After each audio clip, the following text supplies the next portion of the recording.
This video is powered by the pros at Pascal Air Plumbing and Electric. Arkansas owned, Arkansas operated. GoPascal.com. It's a much different intro song for Alyssa Orange from Pig Trail Nation. I like it, though. Alyssa, yay or nay on the song? I like it. I like it. As a lover of music, I love variety. I thought you guys might sneak a Florida State fight song on me today. It's a big day for the softball team, but I still like that one. Oh, I haven't paid attention to the Women's College World Series. They got a big one, huh? Oklahoma, are they 51 in a row? Oh, yes. It's uphill battle, but you got to start 0-0. So does a Seminole? Yep, so let me ask. So does someone who is so openly a Seminole fan and an alumnus, does she go to Oklahoma City? Why are you not there? Well, I work today. I don't work. Oh, come tomorrow, on, that's not a good excuse. Looked at tickets. I know. Well, I don't work tomorrow, and I've looked at tickets, and I've got to try to sell my husband on letting me take Finn for the day to Oklahoma City, because I haven't gone the last two times, one when they lost in the championship series to Oklahoma, and then when they won the national championship in 2019. I didn't go, and I'm 3 hours away, and that's a really poor excuse. So I got to go. It's a day trip. Come on. Saw has no problem with that, but I'll let him be the one who tells you that. I think he's golfing with Clay Henry today, so I feel like I should be able to go tomorrow. That sounds about right. Doesn't it? Isn't it? Clay Henry, Hogs Plus, and golf. Sounds yep. Sounds just about right. Really? It really does. How do you handle? Now, maybe you do it a little differently because you cover the team in a different way than I do, and in a different way than a fan watches it. I'm not watching the Super Regional. I'm starting to enjoy like reconnecting with what regular, normal, everyday life is like when you're not on the road covering athletic teams for 10 months out of the year. So I've already started to lean into enjoying being in the same place for a while now. I'm cool with that. I'm going to deal with Arkansas losing to TCU by not watching much of the Super Regionals. How do you deal with it? We kind of handle it the same way. I think that, especially right now, any baseball coverage of other SEC teams who did advance is just going to not make anyone happy watching. And so it's, as much as it's an SEC thing, I don't really buy into that much until maybe it's a championship game and like, okay, hey, by the way, so-and-so won if it's an SEC team, because we do that with football. But we don't cover extensively the college football playoffs if Arkansas is not in it. We know our audience, and we understand what they want to hear and what they don't want to hear. And what they don't want to hear right now is about baseball teams who are still playing at this moment. Agreed. Yeah, and I think I'll feel better in a week. What as far as like watching the games, because I don't want to miss the College World Series. I've kind of become embroiled in that life. Alyssa, if you were to say what would be a takeaway from this Arkansas baseball team, I still say they can hold their heads up high. They won the SEC co-champs, so it's a successful year. Your ultimate goals didn't get met, but what would say your takeaway from this team was? Just resilience, I think, and being gritty. And ironically, that's the word when I asked Peyton Stovall at the beginning of the year, if there's a word to describe this team, what would it be? And he was like, well, I think we're gritty. That word might change, but that's kind of how I feel going through the fall and these spring workouts. And it kind of came true. I think this was a very gritty team who was able to get through adversity and still find ways to be successful. And if you understand baseball, you understand that at some point with all the injuries, they did overachieve. And I don't mean that in a negative way, but they were able to really get past what was thrown at them. And at some point, you're going to hit a wall. And you could tell with the pitching, with the way things were unfolding, what they were dealing with caught up to them a little bit to where you couldn't overcome it, especially against a team, and quite frankly, TCU, who could win it all. So, and so often in baseball, it's how far your pitching can take you, and there, because lineups eventually, there's going to be a day where a pitcher just has a good day against you. That's just how it is, and you need guys to be able to shut other other batters down. I think TCU is just really impossible to shut down. It isn't just Arkansas. It's everybody they've played in the month of May. They're giving me that UConn basketball vibe. You watch that game against Arkansas, you're like, I think I just watched the national champs. Like, I don't know, though, if TCU has enough pitching. No, they had enough pitching to get through a regional going 3-0. Super regional's a different thing. First round in Omaha, it's the regional setup again. If they lose a 1-0 game, or they have to come out of the losers bracket, I'm not sure if they have enough pitching. That's true, and we're about to see.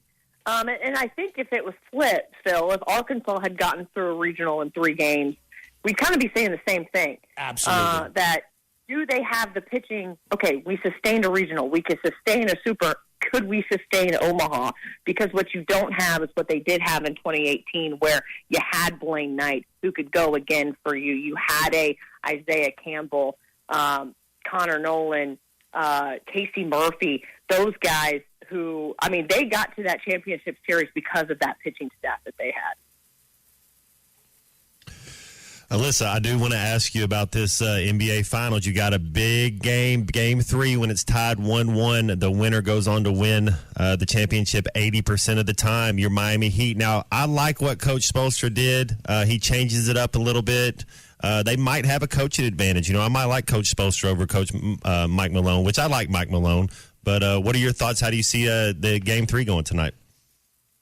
Yeah, I think still Miami. I'm going to ride that Miami train and see what they can do and see how well they can perform. And again, you got to get that momentum on your side and win those games. And, hey, I just think, too, to kind of throw some soccer at you, too, Matt, that Miami's got some good vibes right now because Messi's coming. You saw that? Miami. Yeah. I did. How about it? You got Messi and Beckham in the same Is this city. Official? Is this actually? I mean, I saw that he's really considering it. Well, him and Beckham are boys, and and you got Ronaldo went to the Saudi team, and then Kareem Benzema's going to the Saudi team, and it said N'Golo Kante might be going over too. So N'Golo Kante's still in his prime, but Messi, just as far as star power, that's Michael Jordan. You know, he's amazing. The thing that really caught my attention, and Alyssa, maybe you saw this. Is MLS going, and maybe Apple, because they've got their whole season pass together, are they going to maybe give Messi a percentage of the revenues? He's going to be an owner. He's going to have some ownership in the Inter Miami. I think that's kind of the deal with Beckham is what he got. Yeah, that's how you get him to come over. Yeah. You gave him some financial incentive. And it's like Shakira, I told you she came over to Miami to hide out. Messi probably can hide out in America. It's like people don't know who Messi is in America, but he's more known all over the world than he is in America. One moment. Now, wait one moment here. Get a load of this, okay? I played MLB The Show with my son yesterday. He knows who Mike Trout is. I think that's the only major league player he knows. He's got a Messi jersey, an Argentina Messi jersey. Gabriel Elson knows who Messi is. He's 11. I think a lot of people know who Messi is in this country. I think the World Cup might have helped open that up. But walking down he's the street 5'7". Yeah, nobody could even know he's not 6'8". Yep. That's a good point. I mean, you got to know what his face looks like in that case. Right. And Shohei Ohtani is quite a bit taller than he is, isn't he? Yeah, you can kind of get away with walking down the street in street clothes and blend in a little bit. They look like they're in the One Direction band. Yeah, soccer players look like they're in a boy band. You can't tell who they are. Yeah. But it would fit. I mean, that would fit Miami. I mean, I don't know if that would fit any other city. That's a different kind of a sports town, too. Right. They're more of a star-based thing than I root for this team specifically. That's at least the way that I gather Miami sports. Mm-hmm. Yeah, I think you're right. Specifically with basketball and soccer, baseball, and maybe it's a cultural thing too. I mean, I was raised a Dolphins fan, so that's just I'm loyal to my team. But my son loves Tua. He doesn't really want to pay attention unless Tua's on there. And I was like, well, but it's the Dolphins. He's like, yeah, but Tua. Where's Tua? And I was like, okay, but they're on defense. So maybe it's just like a cultural thing now, a generational thing now. Well, Miami that was the only pro team there. For years, it was just the Dolphins. And you had all these major league teams coming down there for spring training, and maybe people decided to root for whatever team based on that. But, I think the Dolphins, look, the Heat have been there since, 87? So they're a little more baked into it. I don't know what Miami and Florida are like as an NHL market, but they're having some success this year. Baseball's the sport that they've never been able to figure out a way for the Marlins to stick there, and maybe keeping good teams together would help. Having good ownership would help. Yeah, probably. Just broken everything up. What's up with your Dodgers right now? Did they they lost to the Reds and their top prospect yesterday? It's past Memorial Day. Are you sounding alarm bells yet? Maybe a little. They were up 3-0 when I checked on my way home from work yesterday, and then I checked this morning and they lost. They've just got pitching issues that they've got to figure out, and they play well. They're streaky. They're going to have to fix something quickly because there are solid teams top to bottom in Major League Baseball right now. Tampa's one of them. That you've got to figure it out, or the Diamondbacks are about to win the division, and we can't have that. So after cutting loose Bumgarner too, and they don't even need him. That's right. They got a game lead on the Dodgers right now. And then again, I'm like, you're sounding the alarm bells. They're 9 games over 500. So they're still going to make the playoffs probably because 7 teams get in. I think the National League is just down in general, though. Well, the National League Central certainly is. Not a very good division. American League Central is not very good either. Tampa Bay, by far, is the best team in baseball right now. But you know what that means. It doesn't mean they're going to win the division. It doesn't mean they're going to win the World Series or even advance there. Regular season in baseball just doesn't quite mean what it used to mean. Yeah. Ask the Washington Nationals about Mojo at the end of the year. No kidding. That'll win you a title. No kidding. Last thing, Alyssa, we're going to find out next week who Arkansas will play 2024. This is, I guess, a lot of us will look at this and say, well, this might be a clue into who they're going to play in the future. Your 3-team pod, if that's the direction that the league goes in. What are you expecting to see next week as far as what Arkansas's opponents might look like in 24? I hope it's exciting for the fans. Hunter Yurchek at the State of the Athletics luncheon yesterday, talking with him, says, he likes the fact that there are no divisions anymore. So you're not just playing the SEC West, and you joked, I'm looking forward to not playing Alabama every year. But what does it look like now? You're going to be able to go see some opponents much more frequently than you were. Specifically, Arkansas on the East would match up. It was like twice every 12 years. Now it's going to be twice every 4 years. And so that's exciting. So I want to see how that actually works. How many East schools are Arkansas? Will Arkansas have a schedule that to what playing in the SEC West look like, plus Missouri and then maybe a Texas? I hope that they can get a balance between playing teams that were in the SEC West and were in the SEC East and diversify that schedule a little bit.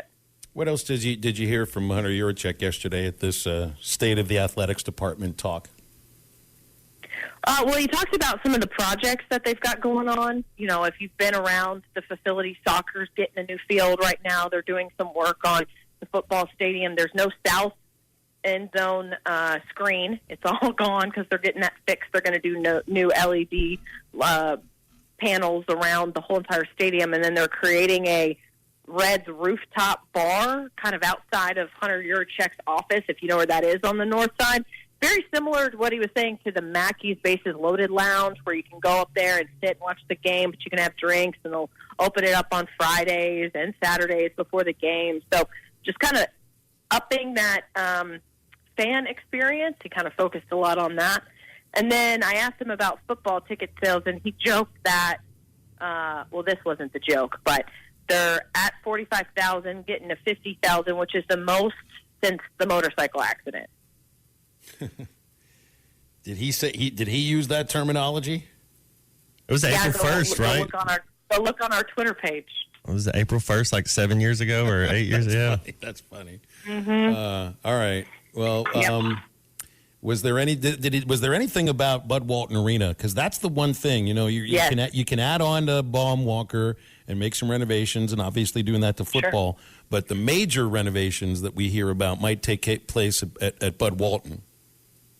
Yeah, so he got into that too. He was saying that they want to make some changes to Bud Walton, and he kind of painted a picture for people, saying that they have about $40 million of deferred maintenance on the building alone. That's HVAC system, that's painting, that's just upgrades that the building itself needs. And he kind of jokingly said, the building was built for $29 million, and I've got just deferred maintenance on the building itself. That's not any upgrades. That's just maintenance.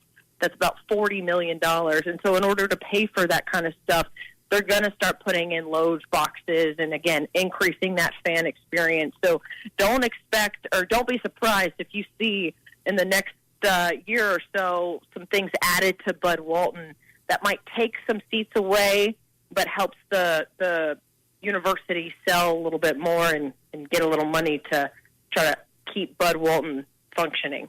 Interesting stuff, Alyssa. BetOnline is your #1 source for all your championship finals info, stats, news, and scores. Get the latest odds and the latest matchup reports for this year's NBA and Stanley Cup Finals. BetOnline is your sports intel headquarters this season, as we have you covered for all your insider sports wagering needs, from baseball and hockey to MLB, UFC, and boxing. The fastest and easiest way to get all your betting info, including live betting options and your favorite casino and card games available to play right from your home. Get in the action today. Head over to our website or use your mobile device to join, and be sure to use our promo code BELIEVE to receive 50% bonus on your first deposit. That's BLEAV. Bet online, where the game starts.